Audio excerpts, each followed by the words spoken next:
So what I'm gonna do is I'm sharing my screen, and once again I'm gonna go through your stuff again, and what we're gonna do, I think it's kind of cool because, and I'm just gonna get started right now. So everybody, I got Brandon back on the recording for NASCAR, and this is I would imagine for people like him and Pierce and other NASCAR experts, this is a really, really big weekend because where Daytona was obviously a race where you're going to get a lot of casuals.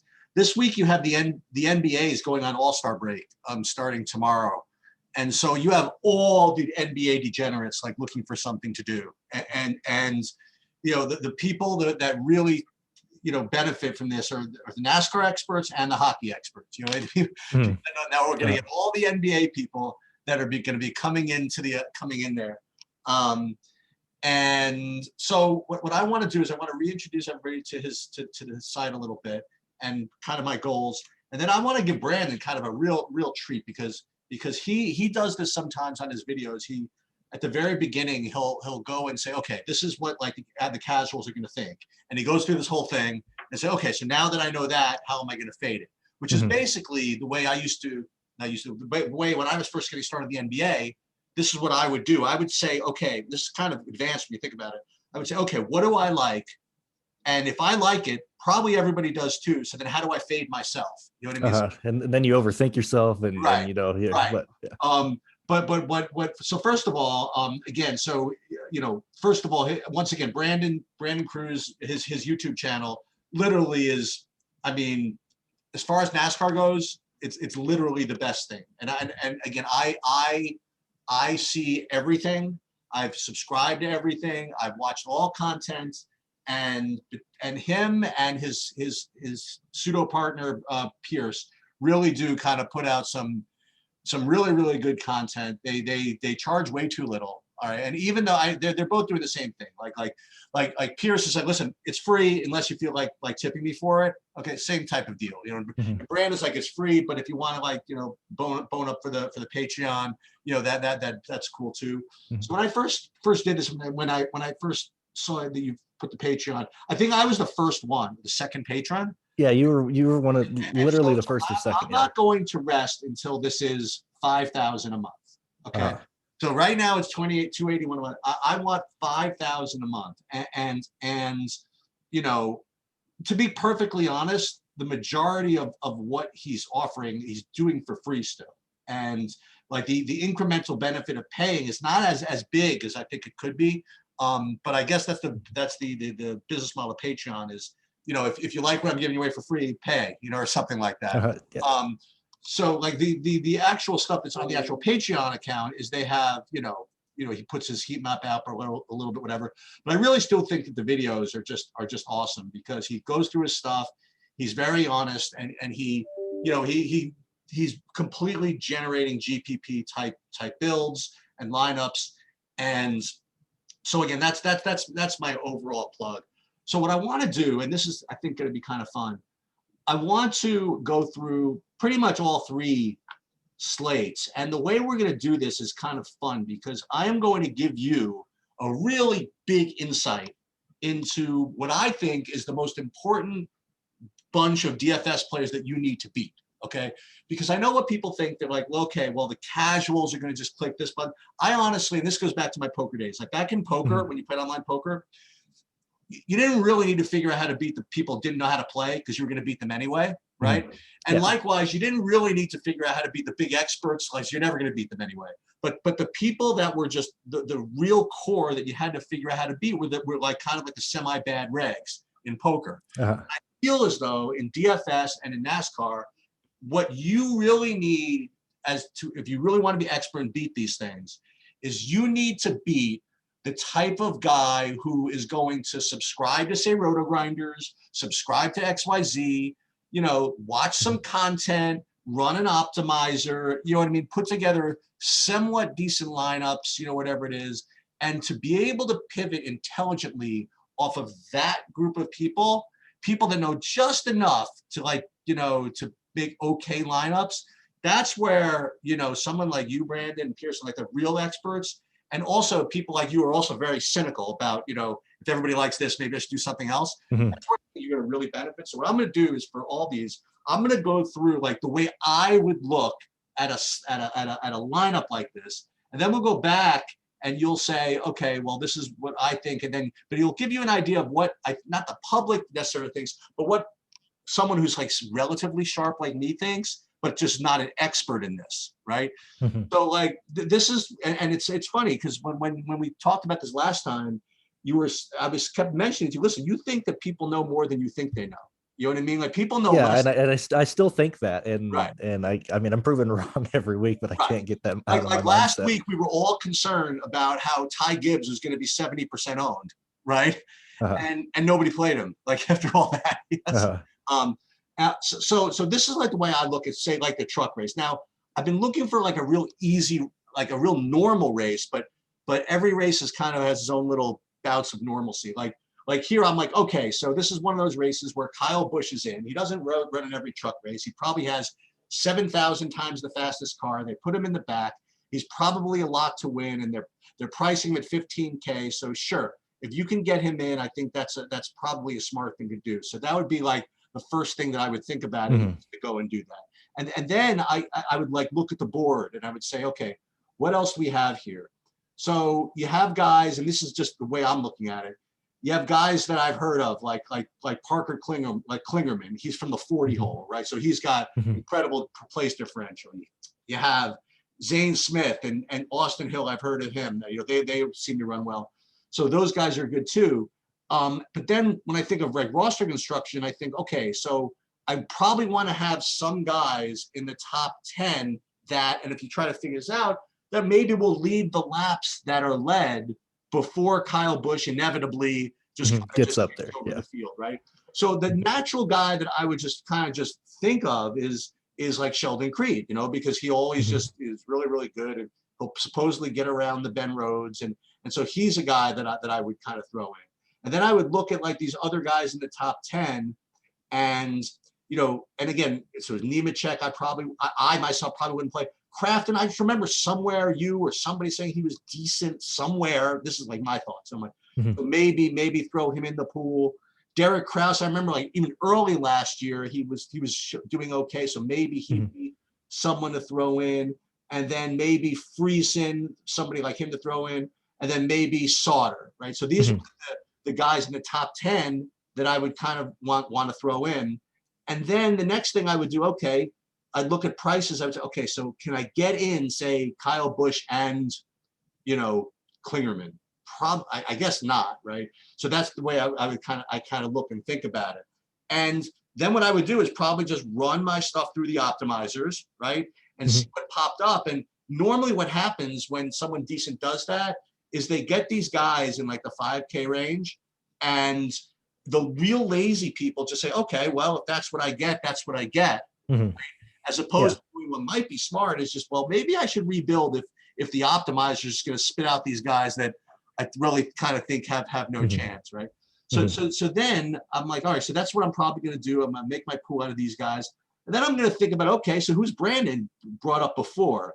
I remember him saying something about Haley Deegan a few times, so maybe Haley Deegan's a good play. So I'll put her in my player pool. I remember once or twice Chase Purdy was thrown in there, so I'll throw him in there. And that's the way, honestly, people like me just kind of absorb content. Like they'll think of who people have played before, and then they'll just kind of shuffle in the optimizers. Now, what's interesting for me this week, which is a little different, two things about this week are different. One is that Kyle Busch is in, because usually you don't have Kyle Busch in to kind of just screw with everybody's construction. But the other thing that I think is different this week, and this is I want to start, you know, getting into what you talked about kind of in your video. What's different about this week is something we talked about a little bit last time we spoke, with respect to sponsorship. Like we talked about how it's like so important that these guys either have, you know, the sponsorship to either get good tires or do whatever. And the thing about some of these like low-level truck teams is usually they just literally can't compete. But you mentioned in your video that this is a little bit different this week, because like one of the CEOs of the truck sponsors, the whatever his name was, but now I forget the name of the company that sponsors all the truck races. He's Camping like World throwing and out a shitload of his own money towards these guys that normally don't have it, right? So and he's adding money to the prize pool, which we talked about last week also, where he talked about sometimes you don't even know how much these guys are running for. And now they're actually throwing money in the prize pool. And that to me as a GPP player, and that's what I'm thinking of, is I'm thinking, how does that affect a couple of things? Number one, how does it affect how the races run, right? With all these broke drivers now, all of a sudden, with these like big bonuses ahead, I mean, they're not gonna, this is the way I'm thinking is, they're not gonna sit in the back and do nothing. Let's try to cause some havoc. And when you try to cause havoc going 180 miles an hour, you know what I mean, or whatever it is, havoc can be caused, and that could affect some other things. So as we get into that component of it, I want to ask you a couple of things about that. And in the back of my head, the first thing I would think about is how many of those guys do you want to play? And are all those guys kind of eligible? So my first question with respect to what I just mentioned with the sponsorship thing, is that open to like, who did he pick to get, not who, but how did he pick the guys to get that money? Do they have to spend it on this race? Can they just kind of put it in their pocket, you know what I mean, and just use it like diapers, as you like to say sometimes, or whatever? How much does that money going to affect their performance? And I noticed that when you listed the guys that got them, like one of them is like really good, so all of these guys get access to that money. How does that going to affect this race and how you're going to approach this race? So the people that, the people that got money, which you can see in my video here, and I actually broke it down. This is based off of yesterday. So if stuff changed, this morning, I haven't changed. Oh, it does? That stuff changes as far as who gets the money? I don't, well, it won't. So like the car. So, okay, I got to back up. So when we were watching the Daytona road course, we saw Sheldon Creed in just a white car, and he's the defending series champion. He literally didn't have a sponsor for most of these races this year. He had a sponsor for Daytona. He didn't have one for the road course at Daytona. And so I'm assuming that Marcus, either the CEO, the owner of Camping World, I forgot what exactly he is, but since his company is sponsoring the series, I'm assuming that he doesn't want to just see a bunch of these unsponsored cars wandering around on the track. Yep.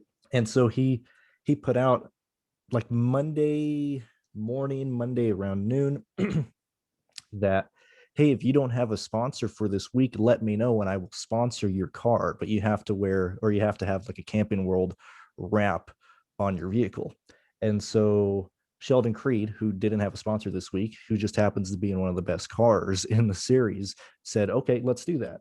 And then you had people like Raphael Lessard do the same thing, who's also in the same team. You had Grant Enfinger, you had Dawson Cram. So basically, like anybody who didn't literally have a sponsor, whether you were good or bad this week, Marcus put up the bill. He gave you $15,000 straight up, just so you can say he's funded, because he's always given a lot of money to the truck series. He always loves the series. He was one of the first big sponsors to really push the whole Dash for Cash, which we'll see later this year.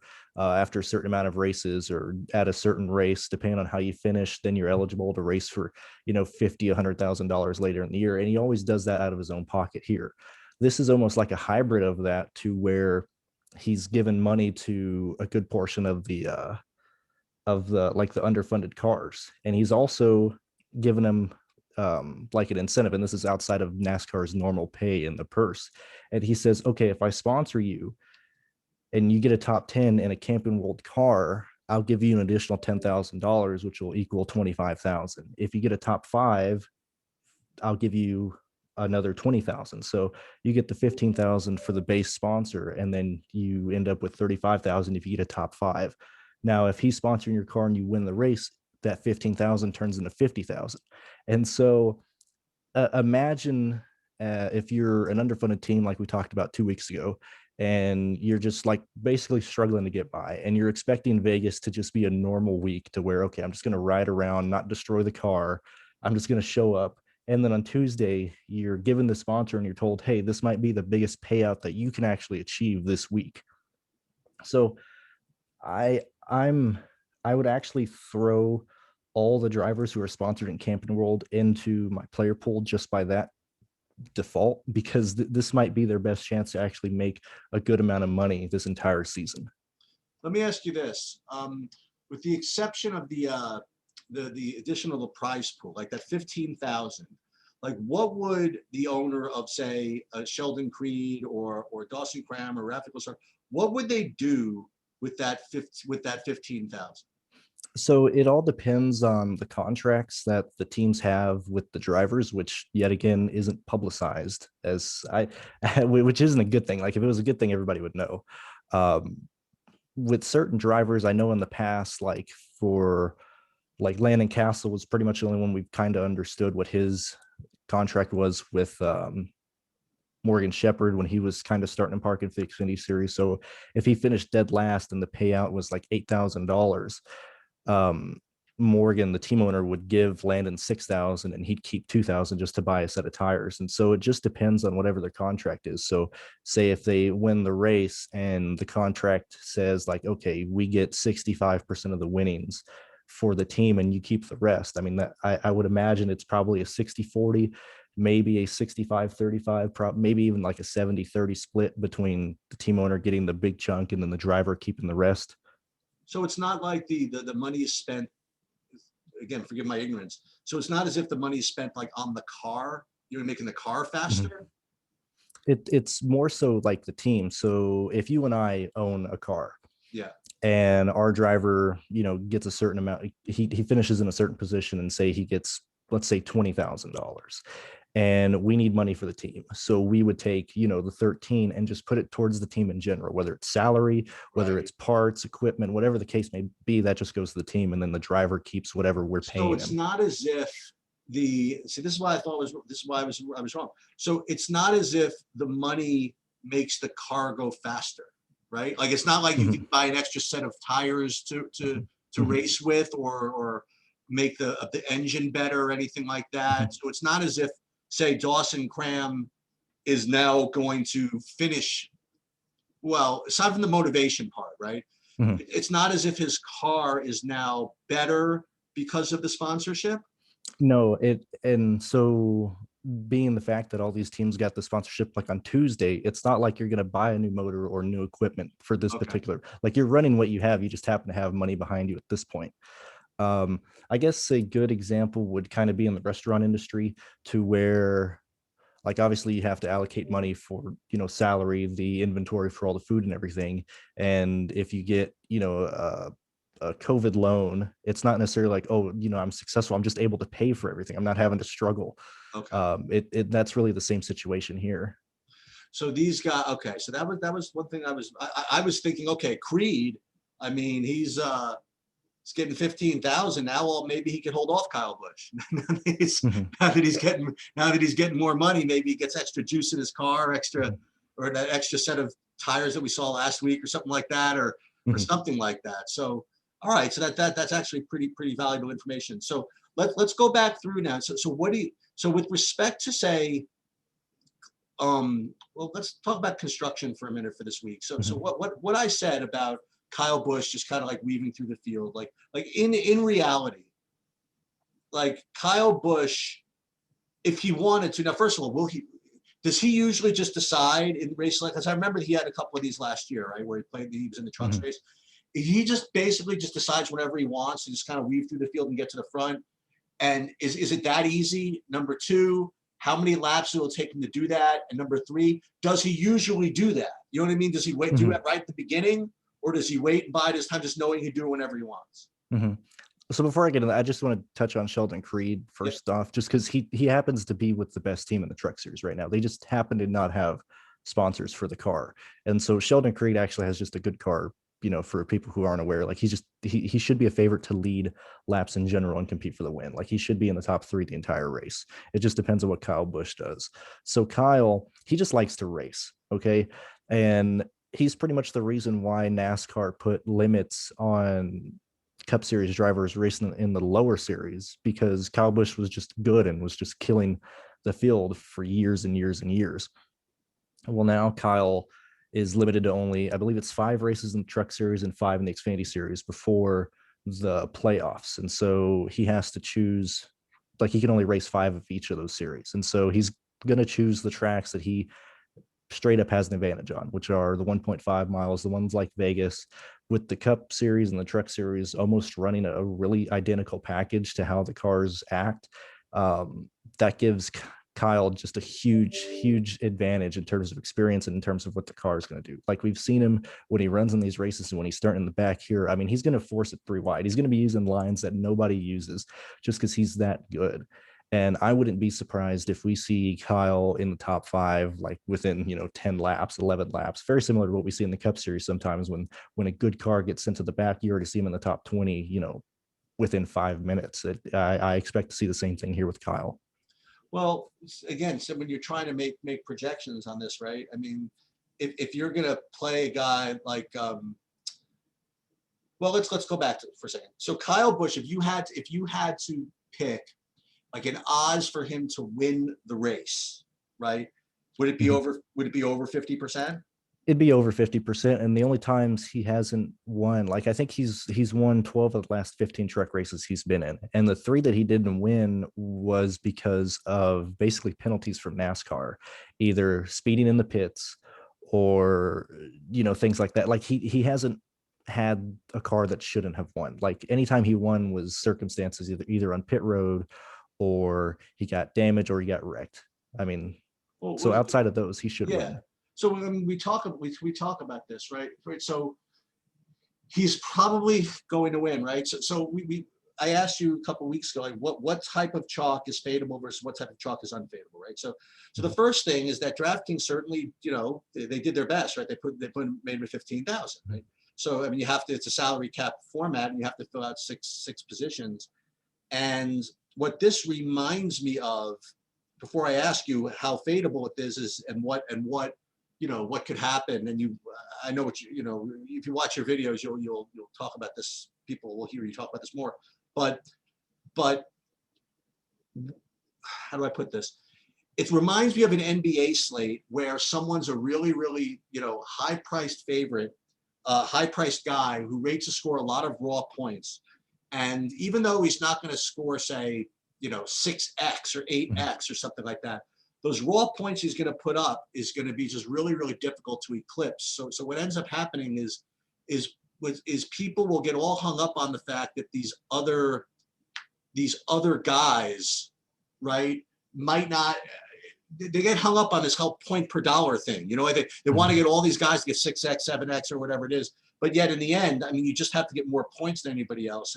And when you play a guy like Kyle Busch, if he's going to get all these freaking points, it makes the rest of your lineup build pretty rough, because like you said, I mean, if you end up forcing yourself into these 4,600 guys that have just like no chance to do anything, that might be interesting. So that might be something to fade, and it makes construction really, really, really tough. So how owned do you think? Well, again, we'll talk about that. How owned do you think he's going to be? How fadeable is he?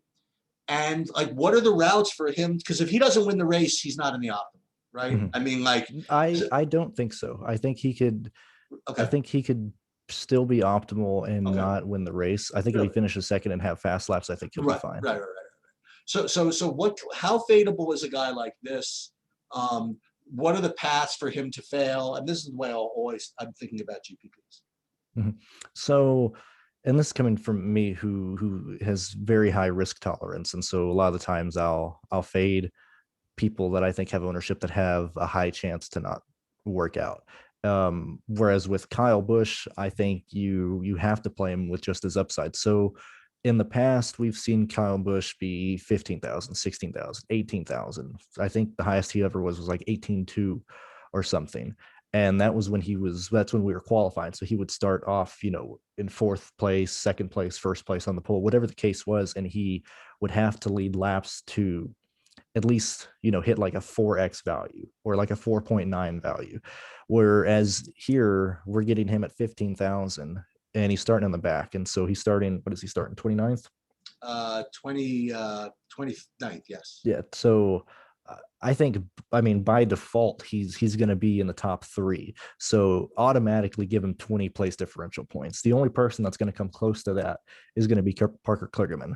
And so if you look at, say it like the bare floor, give Kyle Busch, 20 place differential, which that'll put him in ninth place. And then add that to DraftKings. Let me look right fast. Let's see. 9. Well, this is just going to be part of your projection. Yeah. So like say if I have him based at like 9, I'm doing this for an example to see the raw points that he has. So ninth place on DK pays 35 points.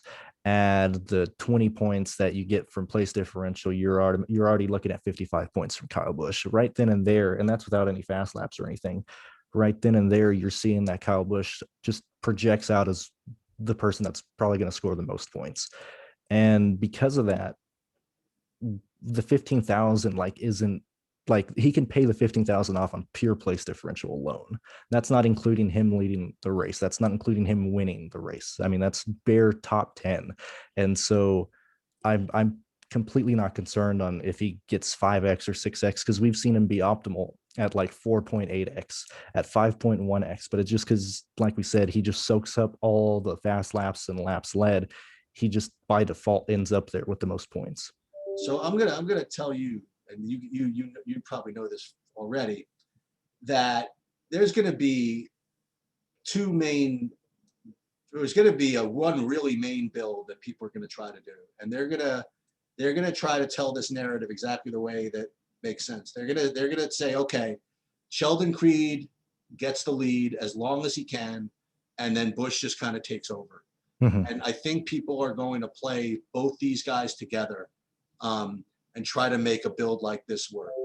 The question, so the way I, maybe I'm wrong about that, but that's just the way I would do it. You know what I mean? So the question is if you want to pivot, if you want to play GPPs, what is another way to do this? In other words, who besides, for example, Sheldon Creed can be that lap leader? You know what I mean? And it doesn't have to be, I'm not saying all the time, I'm just saying enough times to capture, a low-owned alternative. You know what I mean? Because I think if you play Busch and Creed together, I mean, you're just you're competing with a lot of people, So I think there's going to be like a couple of builds. One is with like this. Another one is the people that are going to fade Kyle Busch and try to do something else. But I think Creed is like you said, is like I'm thinking is going to be a guy who's part of like a lot of people's lineups. So who is there anybody else? And this I guess is what we could do the driver for drivers. Is there anybody else that could take the place of Sheldon Creed to lead laps? So I'll answer this in two parts, and this will kind of explain what I do to determine like where people are going to go. So, and this is across the board, not specifically for this race, but if I think Kyle Busch and Sheldon Creed are going to be a high owned pair, like if I think a lot of people are going to go through that, I'll go into my optimizer and build just a crap load of Sheldon Creed and Kyle Busch lineups to see where the money goes, to see the other plays that end up in these lineups. So I use that to see, okay, so if everybody's using Sheldon Creed, let me bring up something just to see where people line up. So you're saying which are the chalky value plays that people? Yes, yeah. So what are the chalk value plays? What are the other plays that end up going into those lineups? So not only am I looking to get off of Sheldon Creed, I would also take note that hey, even if I don't play Sheldon Creed, I don't necessarily want to end up on the guys that end up in a Sheldon Creed Kyle Busch lineup for that same reason. Or if I do, right, be light on those types of guys. If we're looking outside of people like Sheldon Creed, so let's say if Creed takes the lead, right off the bat and leads up until Kyle Busch gets up there, do I think he can get enough laps led or fast laps there to remain like a top 5 scorer or a top 6 scorer? And if I don't do that, I'm thinking, okay, who else is in the top 10 that I see having upside, either from leading laps or getting place differential that people aren't really focusing on, or people that aren't, not necessarily liking someone's history. And so Stuart Friesen, for me, like stands out because if you look at his track history and his recent races at 1.5 miles, they're pretty terrible. Like he wrecked a lot last year We in like that. situation. I'm sorry. We like that. We like the recent. Yeah. We like the terrible ones. Yeah, especially when it's a good car when you look at lap data and stuff, and when you visually watch the race, you know that, okay, he had a way better car. These races, he just happened to not, end up finishing well. So, for example, let's see, we had Sheldon. He got wrecked at Texas last year. He finished 28th, where he was running for the win towards the end of the race. He was like third or fourth, and he got wrecked by someone. Same thing at, Bristol earlier in the year. I know Bristol and Las Vegas aren't a similar track, but that's another story to where he finished 33rd, where he actually had a great car. And same thing continues when you look at Kansas early in the year. Kentucky or Kansas 1 and Kansas 2 last year, he finished 27th and 34th, whereas he had a great car there. He just ended up having, bad things happen to him. So Friesen shows up as a guy that I'm most likely going to be heavy on if I'm looking to build, trying to find someone in a top 10 situation. What about these other guys? These other guys have the cars to even do it, like Gillen and Smith and Derek Kraus. I mean, these even have the juice to even get to the lead, if even, you know what I mean? I mean, they can, and we've seen Kraus run well. I mean, Chandler Smith has run another KBM car, but if I'm playing Kyle Busch and I'm automatically throwing out Creed in a situation that I just don't think he works, I don't really want to risk focusing or trying to get Christian Eckes or Todd Gillen, where I'd much rather focus on place differential or just other plays I like more in general. Okay, because I mean, again, this is like more NBA type analysis, but there's two levels to really. Well, again, this is a little different. It's only 40 rosters. I mean, only 40 drivers, but like when the NBA and you have a lot of different options, what you could sometimes do is there's chalk, and then there's the pivot, and then there's the pivot off the pivot. Right? Yeah. So I think a good NBA comparison would be like a 3 or 4 game slate, to where you have, guys in a quote unquote smash spot, to where they just project, like Kyle Busch would be a center that is just by far the best center on the slate. So you have to play him. And then obviously he's expensive, so you have to pivot other places. And so it's the same thing what you just said. There's the chalk, and then the pivot off the pivot. So let's say that we don't. So let's do another. Let's say we don't want to play Kyle Busch, right? Let's say that we're conspiracy theorists, and we say, okay, this truck guy is putting all this money out there. He's gonna somehow make the call and somehow tell NASCAR to screw with Kyle Busch, because he wants one of the guys that are in the white cars to win the race. You know what I mean? Or something like that. Or you have the white cars working together to keep Kyle Busch off of who knows, you know what I mean? Like, or like you just said, like sometimes NASCAR kind of sticks it to Kyle Busch a little bit. And let's say for whatever reason, Kyle Busch just doesn't win, doesn't do well. We want to fade him in some way. And this is always the question. You don't fade a guy just for the sake of fading him. You fade him if it gets you something you otherwise were unable to get. So if you were not going to play Kyle Busch, now again, you already don't have to worry about ownership, right? Because you don't have Kyle Busch. So I guess what you want to do is try to replace that with one of the better other place differential plays, right? Like how would you rank? And again, I'm just like rank just because they're top salary price, like Hill, Smith, and Klingerman. So I'll throw Kyle in here. So I would obviously rank Kyle 1. I would actually have Parker Kligerman ranked number 2 straight up.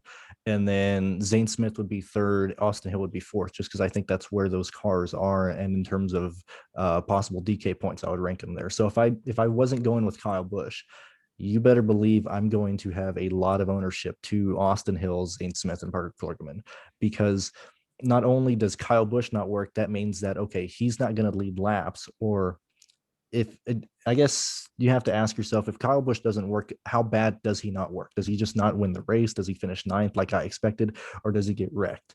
And however, what way you're going with that situation more would be how much place differential do you want to have in case Kyle Busch doesn't work out? So Parker Kligerman starting dead last, he's starting 40th.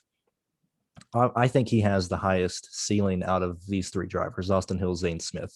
And so I would just lean more towards Kligerman and then more towards Zane Smith and then Austin. I don't know if that makes sense. So would it be fair, like from a construction perspective, again, to say, okay, if you're going to play, let's just play, I'm just not playing Kyle Busch and Creed together. I'm just not doing it. I'm just not eating that ownership.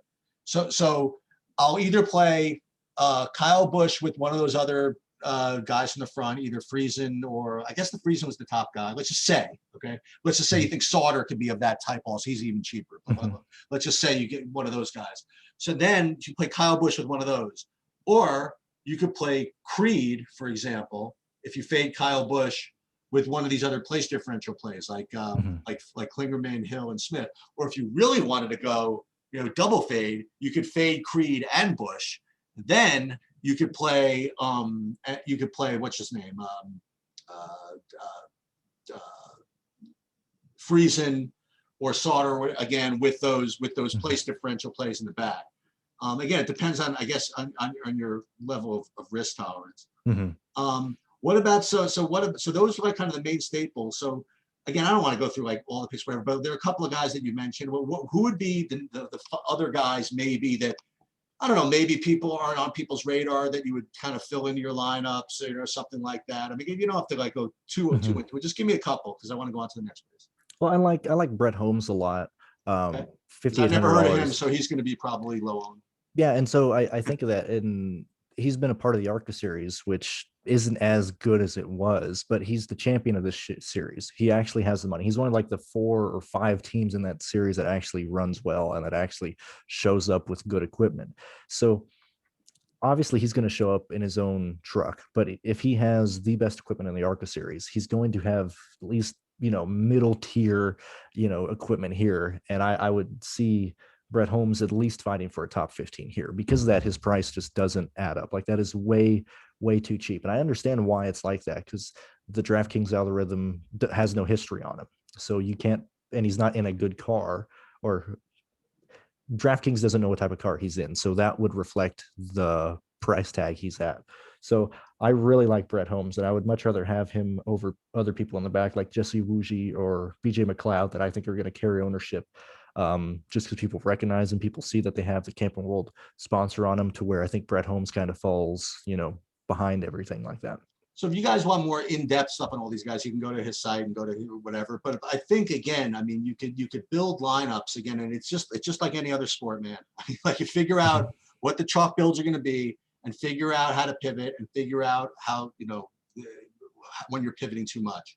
So we're not going to do the Cup again, because like the Cup, the Cup is fine, but I like these other ones. I like Truck and Xfinity also. But again, if you guys want to do look at his Cup stuff, feel free. He also does like live before lock stuff for all of them. Just check out his site.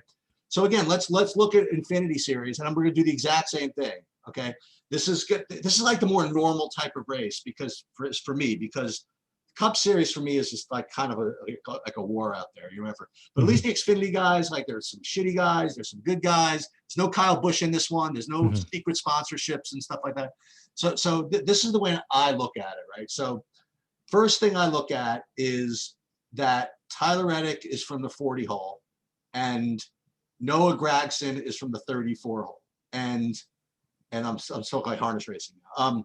And Algier is from the 37. So these are like the 3 guys that I've heard of the most. And Tyler Reddick, I mean, is he's probably going to be enormous chalk, I presume, probably in all races, right? And so that would be the first thing. And then so it would be me like to try to get either Gragson or Reddick in for all that place differential and win upside. Algier, I used to like last year, but I faded him pretty hard last week, and he didn't disappoint. He was like really, really bad. Yeah. So he'd probably be my least favorite of them. And so again, what I'd like to do then is figure out who is going to lead laps. I want to pick some guys from the top.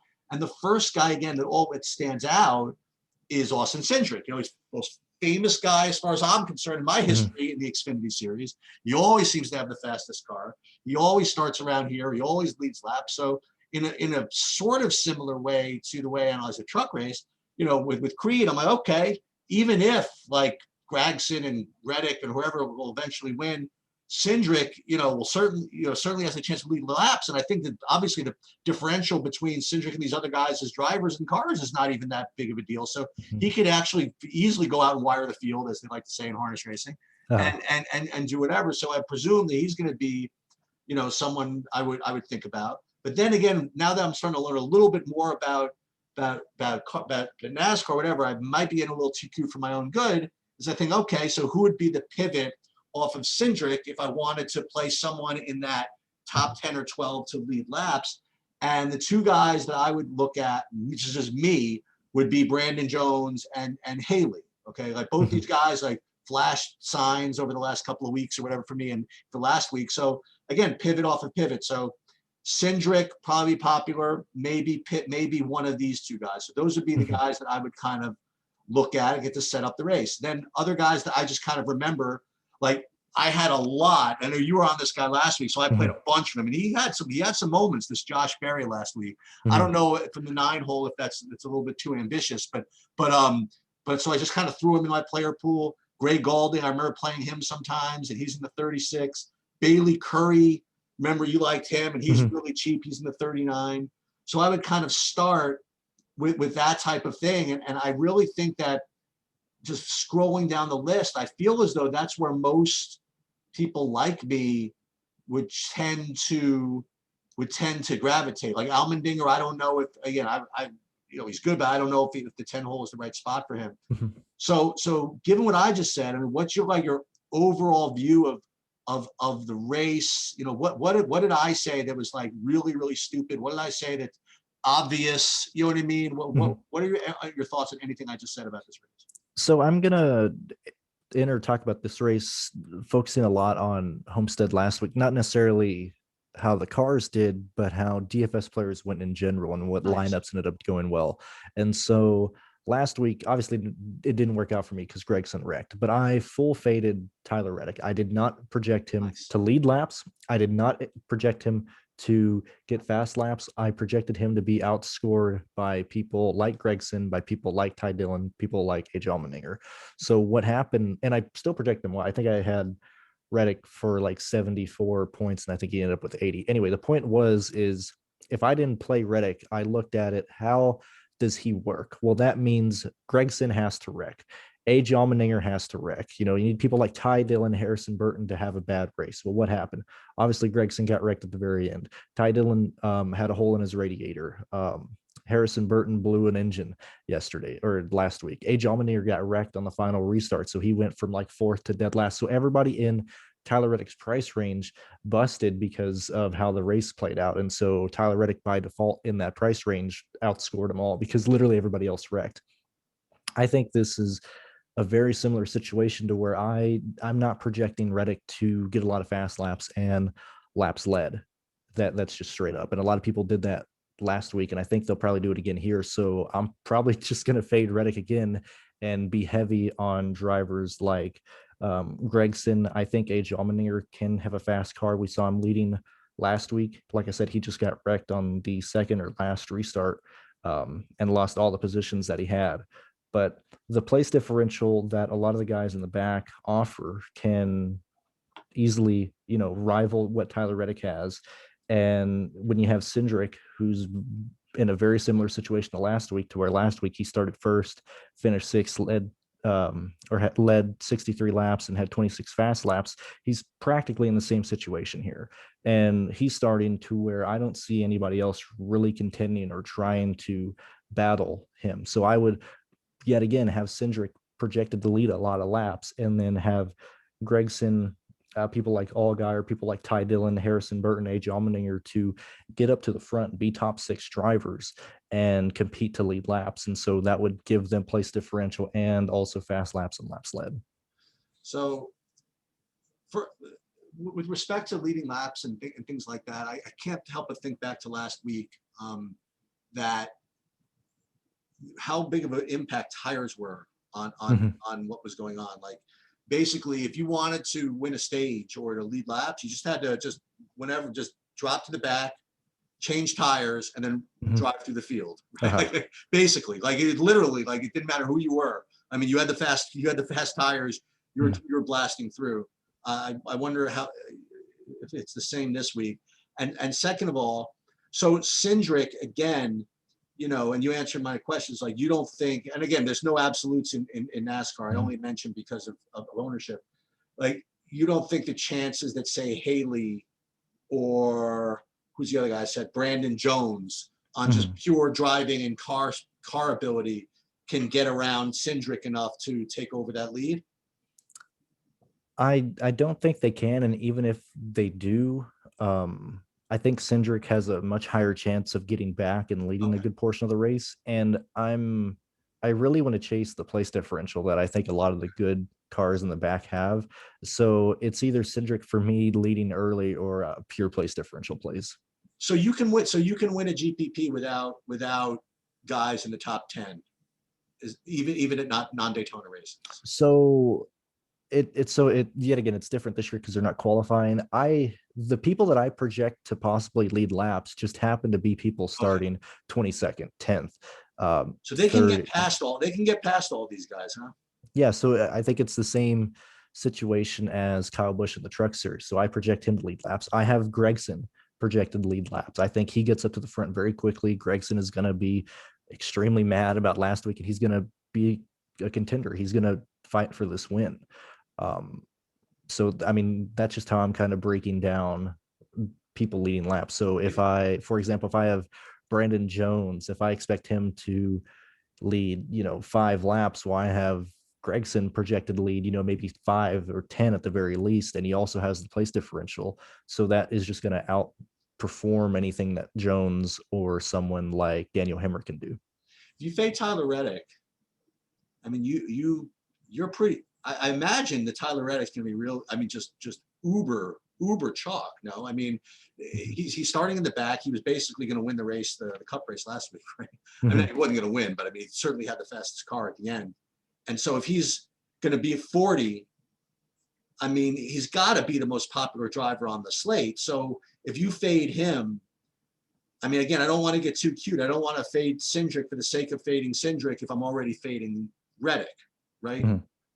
So like, you think that I always think of like how different you have to be to win slates, and I just wonder if fading Reddick's going to be enough.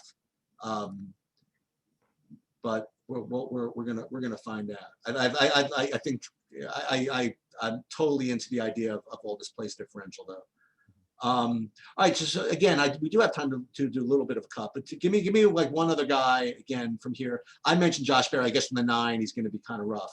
Who other guy that maybe people are not as on would you maybe just highlight? Let me look through real quick. Reddick was. Because I know you didn't I don't think you did the Xfinity video yet, right? Yeah, I'm going to do it today. Yeah, I lost internet. I got tired last night. Yeah. Anyway, Reddick last week was 50.9% owned in the big GPP.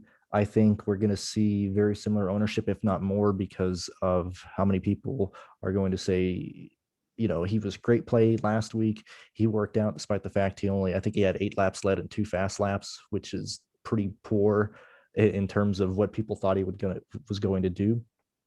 I just want to put that out there. So if Reddick is, 50 to 55% owned, I'm perfectly fine not going that way. Let me see. People that I like. I still like Stephen Parsons a lot. He spun out last week and got trapped lap down, but this car is fast. It's not horrible. He just got trapped 2 laps down last week. I like Stephen Parsons a lot. I think Bailey Curry might actually be a bit overpriced this week, still at $6,200. He was 56 last week, which I'm fine. I don't know really what to think of him at 6,200. I don't know if he's going to actually fit in lineups as easily as last week. And if you want to argue David Starr, Pierce talked about how in situations like this to where, say, a driver has a very negative image on racing in general following a week, because obviously he wrecked his incident, caused Noah to lose the race last week. Typically people don't like playing that guy the next week, and you see a drop in ownership there. So actually David Starr at $5,100 I might actually go to, again, just because I think people are going to be almost frustrated with him after last week and maybe not play him. So last thing, I guess with the Cup, I will ask you one thing about the Cup, and they don't even have the grid up on DraftKings yet, although we pretty much know what it is. One thing I will say to you is that Matt, the 2 guys that I know that you don't like all that much are going to be like, people are going to play them. It's going to be Matt DiBenedetto and Eric Jones.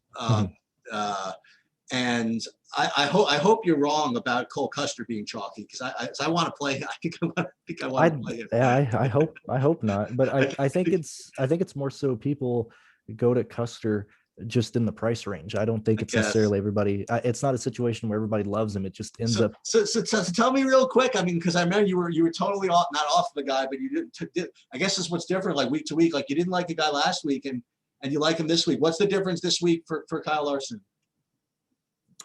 He's fast. So last week, yet again with Homestead, obviously he finished third or fourth wherever he finished, but people were projecting him to absolutely kill the race, lead the entire race, get the most fast laps, run against the wall. I didn't project him to do that. Right. He didn't do that. That's straight up why I didn't play him, because I didn't see him as that dominant force. Here in a situation to where everybody felt like last week was the time to play Larson, and people were kind of blindly expecting him to do well. Whereas I wanted to see how fast he was, how quick he got, the car under his feet, because he hasn't been in this car in a very long time, especially on a race like this. And he was actually running Chase Elliott's setup last week. I expect them to do the same thing here at Las Vegas, to where this should be the exact same Chase Elliott car for a lot cheaper. And in a race that I don't think Harvick is going to run off the trailer and really run off, I think Larson has a good chance of leading laps in this race and actually, getting the dominating performance that we expect, or that some people thought he'd have last week. So I'll let people go to your page actually to go over your cup stuff. But I did want to just share one thing with you without giving too much away what you're saying. So I have this thing that I'm working on with all sports and NASCAR too, where I have like kind of this algorithm that I'm working on that factors in both projections and as a function of ownership to come up with kind of plays that factor both of those things in. So if somebody projects really well and they're low owned somehow, I mean, they really rate well. And if they're close, I give it. And I'm just going to say that the top guy that factors all of it in for the algorithm is actually Alex Bowman. So I figured I would, so I figured you'd appreciate that, given what something you said in your video. So let me just tout a couple of things. Number one is I'm going to get him on one of these days, but Race for the Prize is a good source. He gives. Reason why I need to have him on here is I need him to navigate me through this. You know what I mean? It's really difficult. And I'll tell you something else that you guys all should do. You should. Again, it depends how serious you are. You should try to subscribe to the bigger places too, if you can afford it. And the reason why is you really need to know who people are playing. like Brandon's got the instinct for it, and I kind of an instinct for it. I know who probably going to play. You could probably come up with decent ownership projections, but people, they're going to follow Steve, you're going to follow people, whoever he comes up with, they're going to get extra 10% ownership out of all those guys, whatever it is. And NASCAR, man, it's got a lot of variance out there, especially in Cup. I mean, everybody comes off the freaking trailer. And, I was all ready for Chase Elliott to just come out there and blast away last week and couldn't get out of his own way. You know what I mean? Just didn't have it. Just didn't have it. It's the way it goes from week to week. And was it Chris Buescher just all of a sudden comes up with a freaking fire out of the freaking exhaust? So who knows what's going on over there? And definitely go to Brandon's site, the YouTube stuff for free, and then to get on, get involved in the Patreon if you want to do that.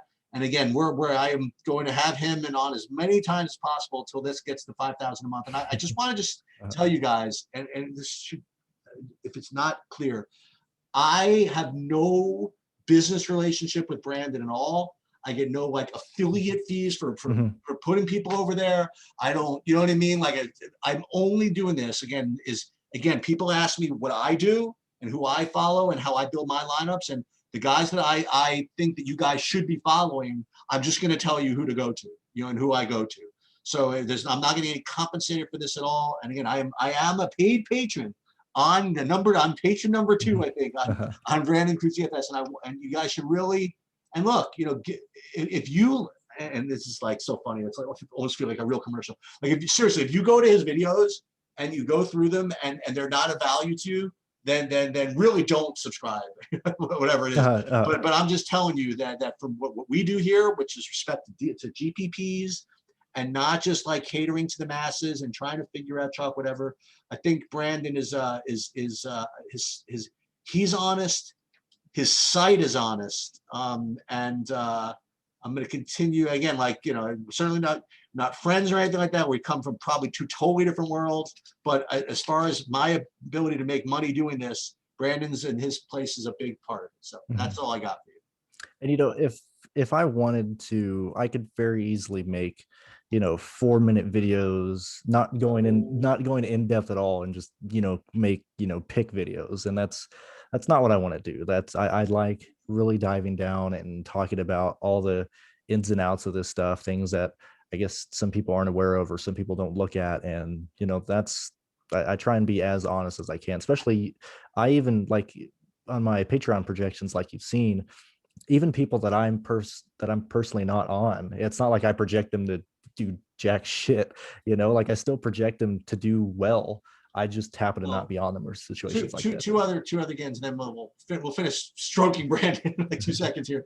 Well, one is that it goes both ways too. Also, if he doesn't like a guy, he's not going to spend like 25 minutes on his statistics explaining why he doesn't like him. He'll just say, like, for example, like Chris Wright is not interested. You know what I mean? I have better things to do to grant another 2 seconds of that.